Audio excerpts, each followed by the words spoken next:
A ver, ¿cómo podemos saber si un río está realmente sano? Porque a veces el peligro más grande no es el que se ve, es más bien como una presión invisible que, poquito a poquito, va agotando la vida bajo el agua. Bueno, hoy vamos a analizar justamente eso, cómo una prueba de laboratorio que dura 5 días nos ayuda a medir esa presión. Entonces, aquí está la gran pregunta, ¿no? ¿Cómo le hacemos para medir la salud de un río antes de que sea muy tarde? Porque claro, el agua puede verse súper cristalina, perfecta, pero eso no significa que esté llena de vida. Lo que necesitamos es una forma de cachar esos problemas que a simple vista no se ven. Ok, vamos a meternos de lleno en esto. El problema arranca con algo que podríamos llamar una presión invisible. Y no es algo que se vea con colores raros en el agua o que huela mal. Es algo mucho más sutil. Es algo que le falta al agua. Algo que toda la vida acuática necesita para respirar. Miren, la contaminación no siempre es un manchón de aceite. Pensemos en los desechos orgánicos que vienen, por ejemplo, de las aguas residuales, de la agricultura, de la industria. Todo eso en el agua es como un banquete para millones de microorganismos.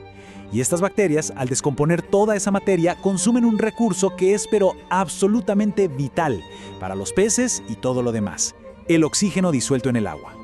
Ok, entonces, si no podemos ver esta contaminación, ¿cómo se supone que la vamos a medir?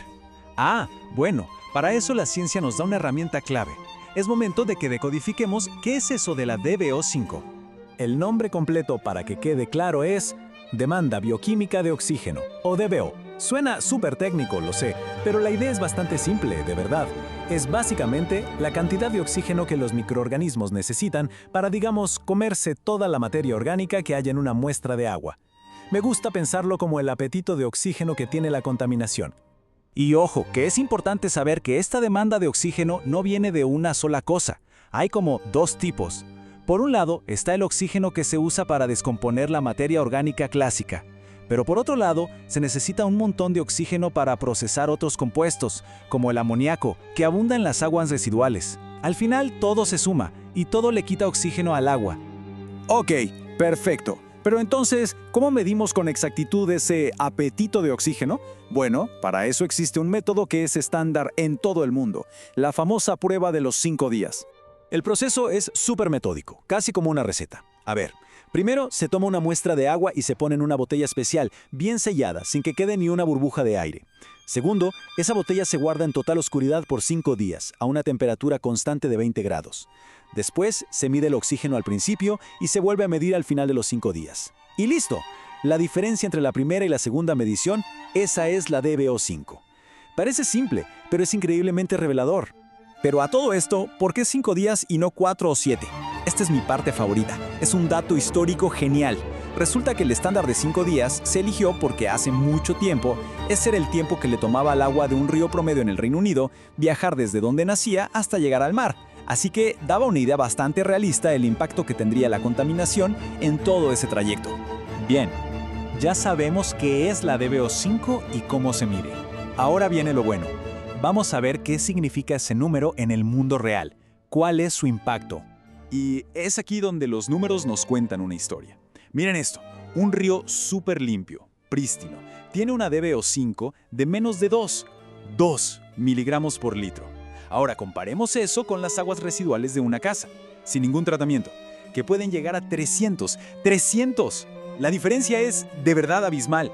Nos da una idea clarísima de la escala del problema. Este gráfico lo deja todavía más claro. Esa barrita chiquita, la del río prístino, casi ni se ve al lado de la barra gigante de las aguas residuales. Esa diferencia tan enorme es literalmente la cantidad de oxígeno que esas aguas sucias le robarían a los peces y a las plantas si se echaran así, directo al río.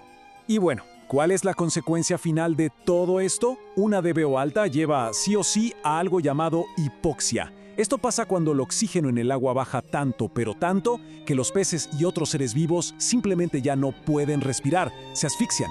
Es así tal cual, como se crean las famosas y terribles zonas muertas en nuestros ríos y lagos. Pero la DBO5 por sí sola no nos cuenta toda la historia. Para entender realmente lo poderosa que es esta herramienta, tenemos que ver el panorama completo. ¿Cómo encaja con otras mediciones? Resulta que la DBO5 tiene una prima química que se llama DQO, o demanda química de oxígeno. La diferencia es súper importante. La DBO5 solo mide lo que los microbios se pueden comer, o sea, lo biodegradable. En cambio, la DQO, que es una prueba química mucho más rápida, mide casi toda la materia orgánica, sea biodegradable o no.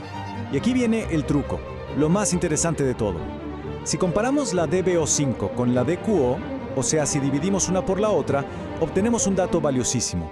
¿Qué tan tratable es esa agua?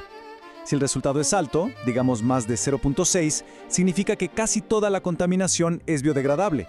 Y eso le dice a los ingenieros, perfecto, una planta de tratamiento que use microbios para limpiar va a funcionar de maravilla aquí. Entonces, para ir cerrando, ¿por qué importa tanto todo esto? Porque la DBO5 es simplemente fundamental. Con ella se diseñan las plantas de tratamiento de aguas residuales. Con ella se monitorean la salud de ríos y lagos. Es la base para las leyes y regulaciones ambientales que nos protejan. En pocas palabras, es la herramienta que nos permite diagnosticar, tratar y finalmente proteger nuestra agua. Al final del día, la DBO5 es mucho, pero mucho más que un simple número en un reporte de laboratorio. Es una señal.